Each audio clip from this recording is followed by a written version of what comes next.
Baik, selamat malam Bapak Ibu dan teman-teman sekalian. Selamat datang kembali di channel saya. Nah, pada kesempatan kali ini, seperti yang sudah saya janjikan pada video sebelumnya, bahwa saya akan membahas lebih lanjut buku yang ditulis oleh Yuval Noah Harari tentang Sapiens ini. Akan tetapi sebelum saya melanjutkan dengan membahas isi buku ini pada bagian pertama atau bab pertama,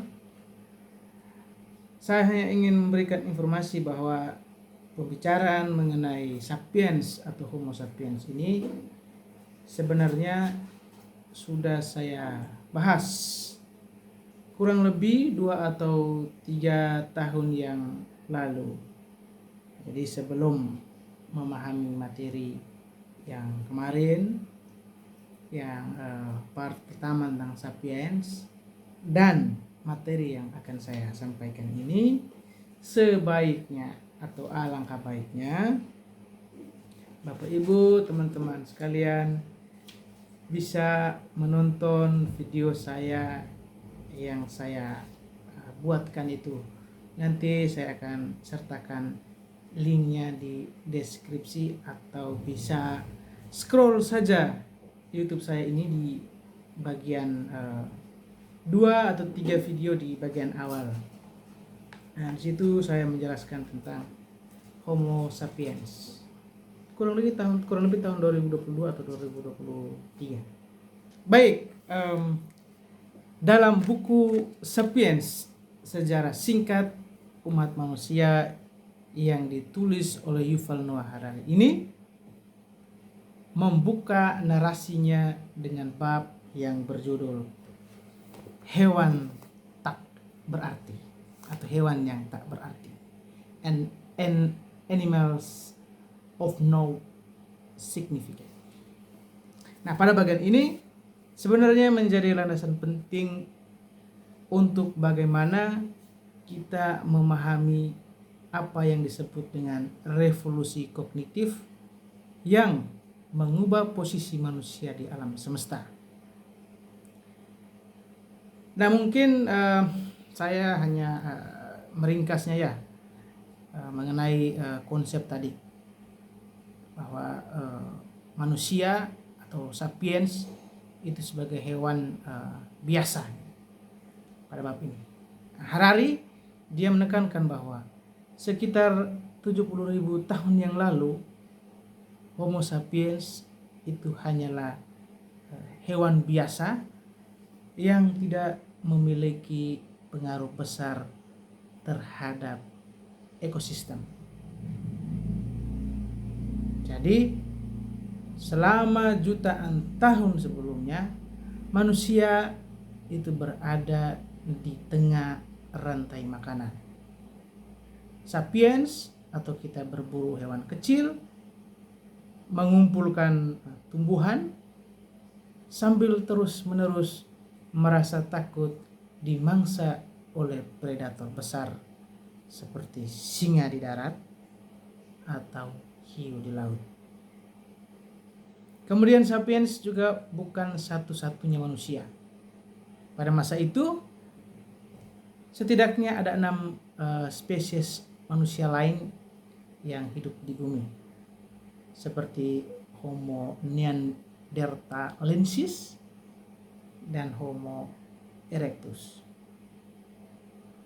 Nah, Homo sapiens bukanlah spesies yang istimewa secara biologis. Titik balik sejarah perubahan radikal terjadi sekitar 70.000 tahun hingga 30.000 tahun yang lalu melalui revolusi kognitif. Ada apa dengan revolusi ini? Ini adalah munculnya cara berpikir dan berkomunikasi yang baru pada Homo sapiens. Harari berteori, ini teorinya, bahwa terdapat mutasi genetik yang tidak disengaja yang mengubah struktur internal otak sapiens yang memungkinkan mereka berbicara dalam bahasa yang jauh lebih kompleks. Nah, berbeda dengan hewan lain, bahasa sapiens tidak hanya digunakan untuk menyampaikan informasi tentang bahaya, misalnya ada singa atau ada potensi makanan, tetapi juga untuk berbagi informasi kepada sapiens atau manusia yang lain. Dalam hal ini Yuval Noah Harari menyebutnya dengan gosip. Gosip memungkinkan sekelompok atau kelompok yang lebih besar untuk saling percaya karena mereka tahu siapa yang bisa diandalkan. Mereka membicarakan tentang fiksi atau mitos bersama. Ini adalah poin yang paling krusial. Sapiens mulai bisa menciptakan konsep yang tidak ada secara fisik, seperti dewa, bangsa, hak asasi manusia, dan uang. Kemudian kekuatan imajinasi kolektif, kemampuan untuk mempercayai fiksi atau mitos bersama tersebut yang membuat sapiens berbeda dari hewan yang tak berarti lainnya. Kemudian terdapat kerjasama massal. Simpanse hanya bisa bekerja sama dalam kelompok yang kecil yang saling mengenal secara fisik. Berbeda dengan sapiens pada waktu itu. Mereka bisa bekerja sama dengan ribuan hingga jutaan orang karena mereka mempercayai mitos yang sama atau sistem hukum yang sama. Kemudian terdapat evolusi budaya yang cepat.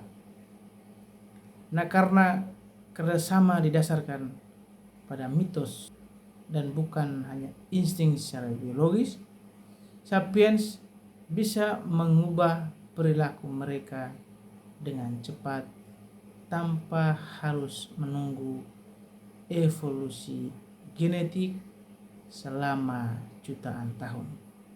Dengan revolusi kognitif, sapiens akhirnya melompat dengan sangat cepat ke puncak rantai makanan dan berdampak pada konsekuensi ekologis.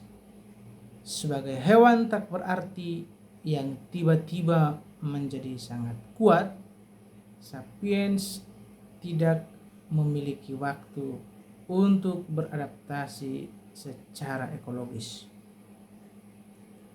Hal ini menyebabkan kepunahan massal pada hewan-hewan besar atau megafauna di tempat-tempat yang baru didatangi oleh sapiens seperti Australia dan Amerika.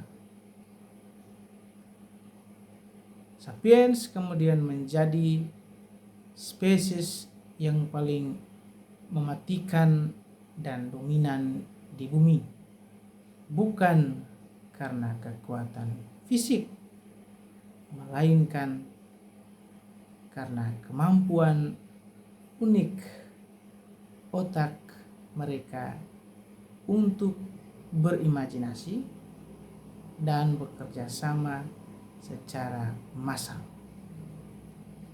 Jadi ringkasnya, bagi Harari, revolusi kognitif adalah sebuah momen ketika sejarah itu melepaskan diri dari biologi. Manusia tidak lagi sekedar berevolusi, tetapi mulai menciptakan narasi yang mengubah wajah dunia selamanya. Jadi mungkin itu yang bisa saya tangkap dari bab pertama dalam buku Sapiens, riwayat singkat umat manusia, karya Yuval Noah Harari. Nanti kita akan lanjut ke pembahasan di bab yang berikutnya tentang pohon pengetahuan. Terima kasih Ibu dan teman-teman sekalian. Selamat malam.